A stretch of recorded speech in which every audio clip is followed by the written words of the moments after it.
صلوات پڑھیں محمد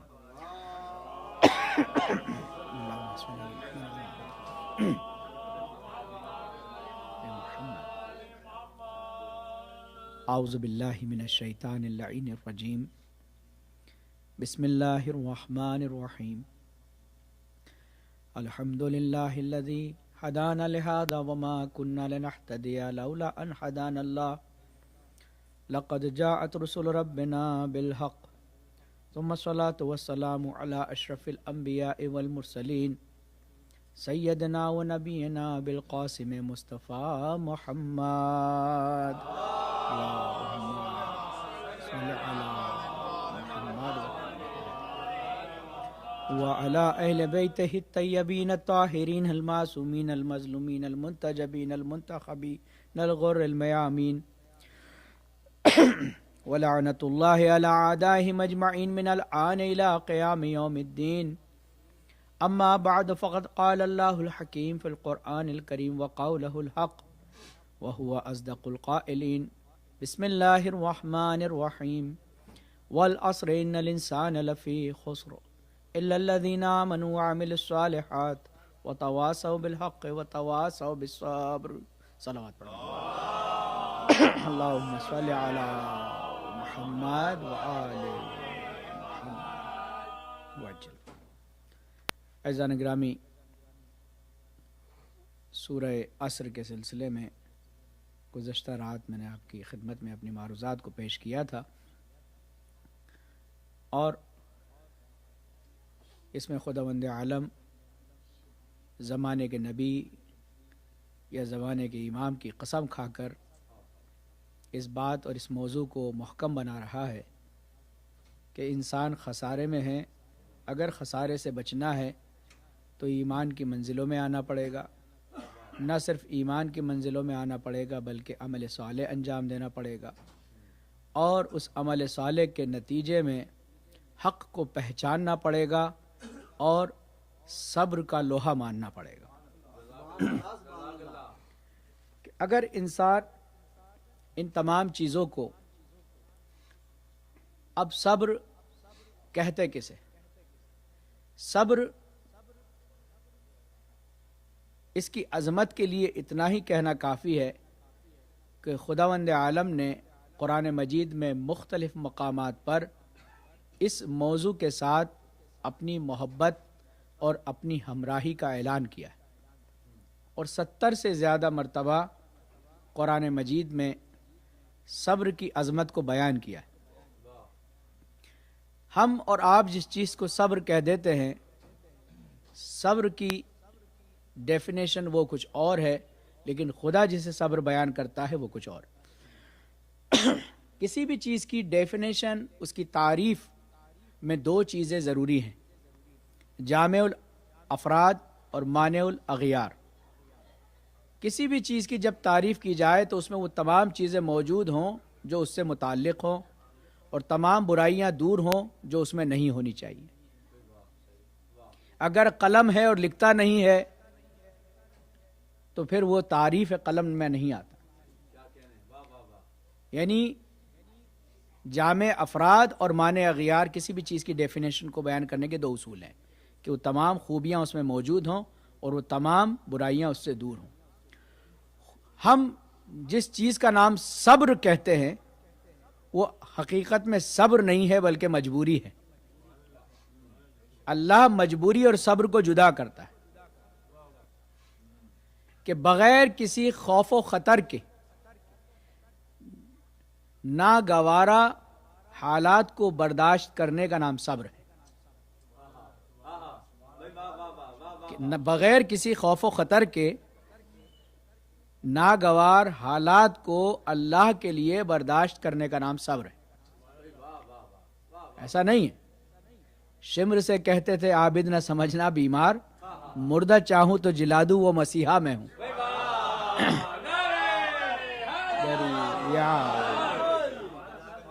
شمر سے کہتے تھے عابد نہ سمجھنا بیمار، مردہ چاہوں تو جلا دوں وہ مسیحا میں ہوں. تو عزیزان گرامی، صبر کی ڈیفینیشن مجبوری نہیں ہے، بلکہ صبر اس امتحان کا نام ہے کہ جس کو خداوند عالم انسان سے لیتا ہے. صبر کہ قرآن مجید اور احادیث میں جو مختلف پہلوؤں کو بیان کیا گیا ہے، کہتے ہیں کہ صبر کی ایک ڈیفینیشن یہ ہے کہ خواہشات کے مقابلے میں اپنے نفس کو کنٹرول رکھتے ہوئے عقل کی پیروی کرنے کو صبر کہتے ہیں. انسان کی خواہشات کہتی ہے کہ کچھ اور کرو، اور عقل کچھ اور کہتی ہے. تو اپنی خواہشات کو مارنے کا نام صبر ہے. صبر کی ایک منزل ہے. ایک اور کہتے ہیں کہ عقل کے مطابق عمل کرنے کا نام صبر ہے. انا ہدیناہ السبیل اما شاکرا و اما کفورا. اللہ نے ہدایت کر دی ہے، چلنا سکھا دیا ہے. اب یہ آپ کی مرضی ہے کہ آپ عقل کا سہارا لے کر روشن جگہ پر چلے جائیں، نور والوں کے پیروکار بن جائیں، عظمت والوں کے پیروکار بن جائیں، اور ایک یہ کہ جن کو خود راستے نہیں معلوم ہیں ان کے پیروکار بن جائیں. بعض اوقات ہم پر یہ الزامات ہوتے ہیں کہ صاحب آپ تو بے جان چیزوں سے مانگتے ہو. مزارات کو کہا جاتا ہے کہ یہ تو مٹی ہو گئے، یہ تو خاک ہو گئے، ان سے کیا مانگتے ہو؟ بے جان چیزوں سے نہیں مانگتے. ایسا نہیں گرامی، حقیقت میں ان کو یہی نہیں معلوم کہ ہم کیا کرتے ہیں. یہی کی بات ہے کہ در عباس کی بات ہے کہ ایک مرتبہ کوئی میت ہوئی تھی تو کچھ مومنین برادران آئے تھے، کہنے لگے بس ساری بات ہے کہ آپ لوگ جو ہے نا یہ جو مانگتے ہو نا یا اللہ کو، بس یا صرف اللہ کے آگے لگتا ہے، آپ نے یا عباس لگا رکھا ہے. تو میں نے کہا کہ بھائی اگر بات اللہ اور غیر اللہ کی ہے تو قرآن مجید میں تو اللہ کافر کے سامنے بھی یا لگا رہا ہے، یا ایھا الکافرون لا اعبد ما تعبدون. ایک صلوات پڑھیں محمد و آل محمد، اللہم صلی علی محمد و آل محمد. کہ مسئلہ یہ نہیں ہے کہ مثلا آپ جس یا کو یا مانے وہی یا ہے. یا تو ایک عربی کا لفظ ہے اور حروف منادہ ہے. جب کسی کو پکارا جاتا ہے قریب سے، دور سے، پاس سے، تو اس کے سامنے یا لگائے. آیا، یا، حیا، یہ جو کچھ حروف ہیں کہ جس کے ذریعے سے عربی میں پکارا جاتا ہے. آپ نے دیکھا ہوگا کہ ہمارے کھیتوں میں جو آواز لگائی جاتی ہے، ایک اور آواز اس سے ایڈجوائننگ ہوتی ہے متوجہ کرنے کے لیے.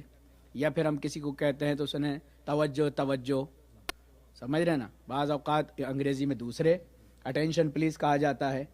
تو یا عربی میں دور سے پکارنے کے الگ معنی ہے، قریب سے پکارنے والے کے آگے الف لگایا جاتا ہے. انت اخو زینب، کیا تو ہی زینب کا بھائی ہے؟ جو ذریعہ کو پکڑ کے عرب عورتیں پوچھتی ہیں. تو بہرحال یا ایک ایسا حروف منادہ ہے کہ جو قریب پہ بھی لگتا ہے، درمیان پہ بھی لگتا ہے، اور دور پہ بھی لگتا ہے. اب یہ اپنا اپنا مزاج اور عرفان ہے کہ خدا کا کون کتنا قریب مانتا ہے، کون کتنا دور مانتا ہے. سمجھ رہے نا. ہمارے یہاں پر تو یا قربت کے معنی میں آتا ہے، اسی لیے ہم کہتے ہیں السلام علیکہ یا ابا عبداللہ. ہم السلام علیہ نہیں کہتے ہیں. علیہ جو ہے غائب کے لیے آتا ہے، کاف مخاطب کے لیے آتا ہے. ہم دنیا کے جس کونے میں بیٹھیں تو دور بیٹھ کر نزدیک خطاب کرنا اس بات کی دلیل ہے کہ ہم ان کو جس معنی میں مانتے ہیں وہ مٹی اور خاک کے معنی نہیں ہے. وہ مٹی اور خاک کے معنی نہیں ہے.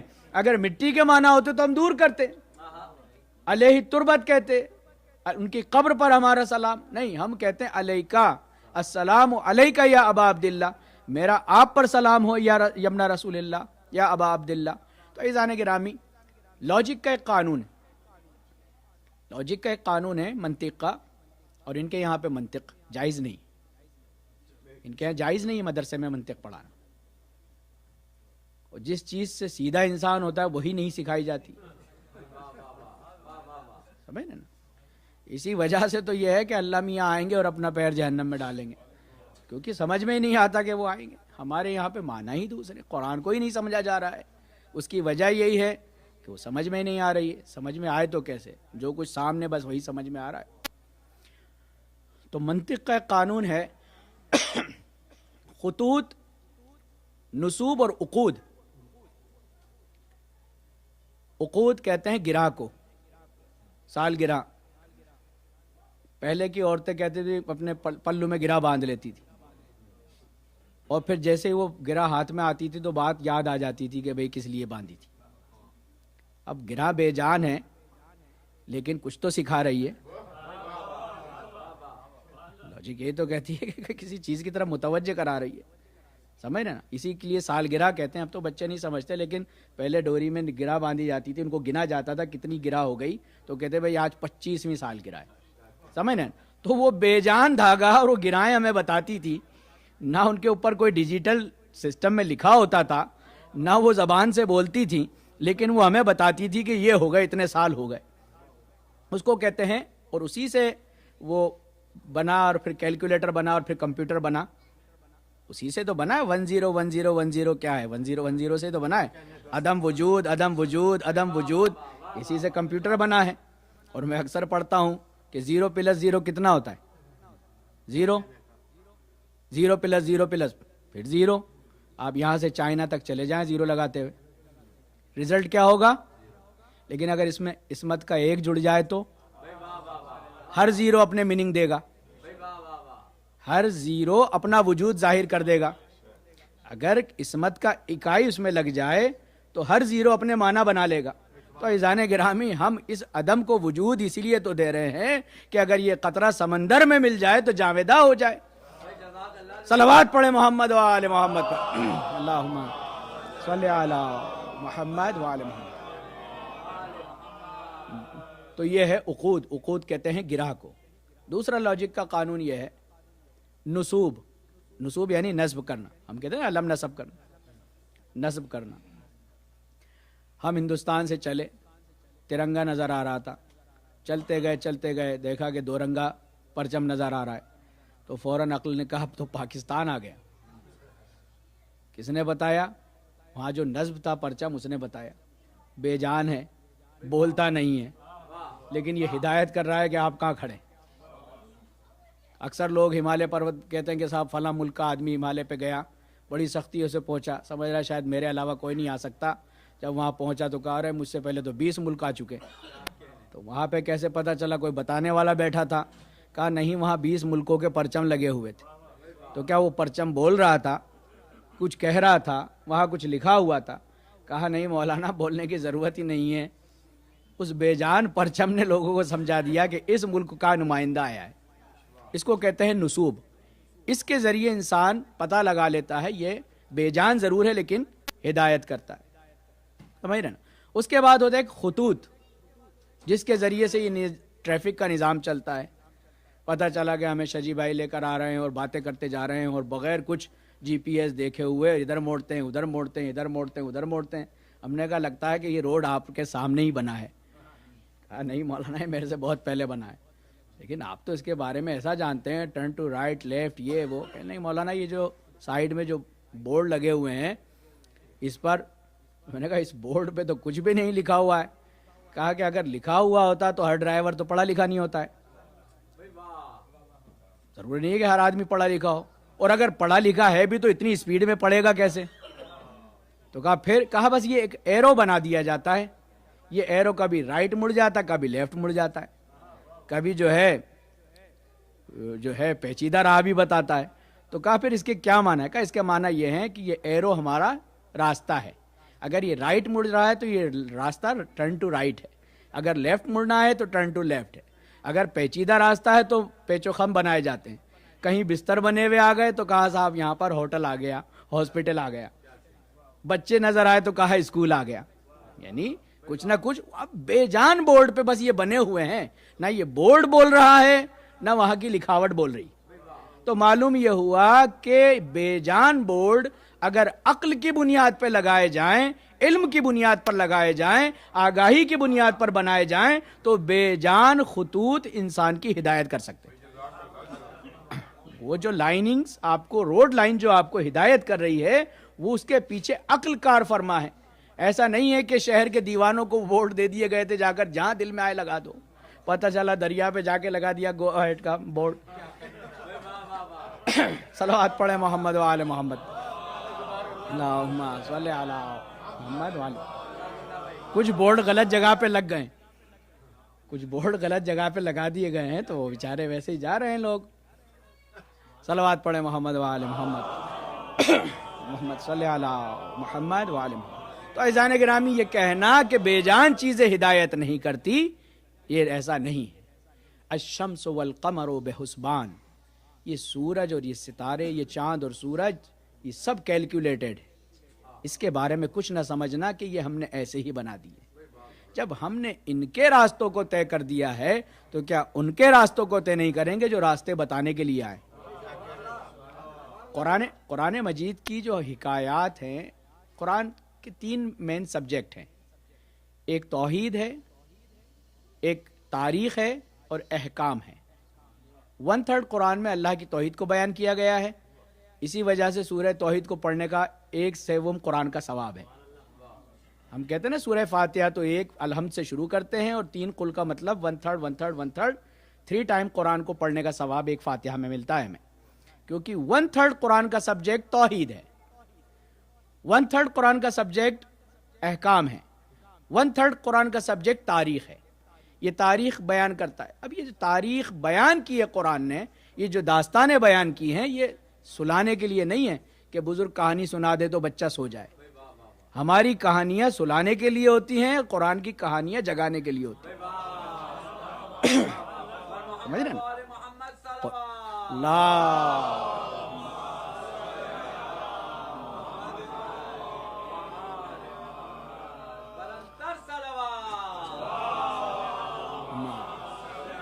صلی علی محمد وعلی محمد۔ قرآن مجید میں داستانیں لکھی ہوئی ہیں، جس میں ایک داستان جو ہے فرعون کی ہے، اور بہت اکثر پڑھی جاتی ہے، آپ نے سنی بھی ہوگی، صرف اپنے نتیجے تک کے لیے پہنچنے کے لیے کہ فرعون اپنے چاہنے والوں کو، اپنے پیروکاروں کو لے کر چلے۔ فرعون نے اپنے لشکر کو ان کے پیچھے لگا دیا، آگے آگے موسیٰ، پیچھے پیچھے قوم موسیٰ، اس کے پیچھے فوج فرعون، اور اس کے پیچھے فرعون۔ اب چلتے گئے دریائے نیل پر پہنچ گئے۔ اب لوگوں نے آگے پیچھے ہونا شروع کیا، موسیٰ تم نے تو مروا دیا، آگے جاتے ہیں تو پانی ہے اور پیچھے جاتے ہیں تو موت ہے، اب کیا کریں؟ ادھر ٹھنڈی موت ہے، ادھر گرم موت ہے، دونوں ہی طرف موت ہے۔ موسیٰ نے کہا کہ جیسا میں کروں ویسا کرتے چلے جاؤ۔ موسیٰ نے اپنا عصا دریائے نیل کے حوالے کیا، نبی کا عصا تھا، معجزہ تھا، دریا میں راستے بنے۔ موسیٰ آگے بڑھے، قوم موسیٰ پیچھے پیچھے چلی۔ اب جو فرعون کی فوج پیچھا کر رہی تھی، اس نے دیکھا ارے موسیٰ تو پانی میں لے کے چلے گئے۔ فرعون سے کہا فرعون اب کیا کریں؟ تو اب کیا کرتا؟ فرعون کہتا ہے کہ چونکہ یہ راستہ میں نے بنایا ہے اور موسیٰ مجھ سے یہ سیکھ گئے ہیں کہ راستے کہاں کہاں ہیں۔ تو لوگوں نے کہا کہ فرعون ایسا کر، جو ابھی پیچھے چل رہا ہے اب تو آگے چل۔ فرعون ان کے چکر میں آ گیا، اس لیے مرا۔ کبھی کبھی امت کے چکر میں آ کر سمجھ رہے اس نے یہی تو کہا تھا کہ میں کیا کروں؟ بابا نے کہا بھائی تم کیوں بن گئے؟ یہ تو علی کا مقام تھا، تم کیوں بن گئے؟ کہا بابا میں سب سے بوڑھا ہوں۔ کہا میں تو تجھ سے بھی زیادہ بوڑھا ہوں۔ اگر بڑا ہونا رہبریت کی دلیل ہے تو پھر میں تیرا باپ ہوں، میں ابو رہبر ہوں۔ صلوات پڑھیں محمد وآل محمد صلی علی محمد وآل۔ اب فرعون اپنی قوم کے چکر میں آیا اور آگے آ گیا۔ موسیٰ نکل گئے، فرعون آگے بڑھا، لہروں نے اجازت دی، فرعون آگے بڑھا۔ فرعون کی فوج نے دیکھا کہ ہاں اس کو بھی راستہ ملا ہے، تو قوم فرعون بھی اس کے پیچھے آ گئی۔ اب ادھر تو فرعون کی پوری فوج فرعون کے ساتھ ساتھ دریائے نیل میں آئی، ادھر موسیٰ کی قوم موسیٰ کے ساتھ دریائے نیل سے باہر نکلی۔ جب ایک نبی سلامتی کے ساتھ دریا پار کر چکا تو پھر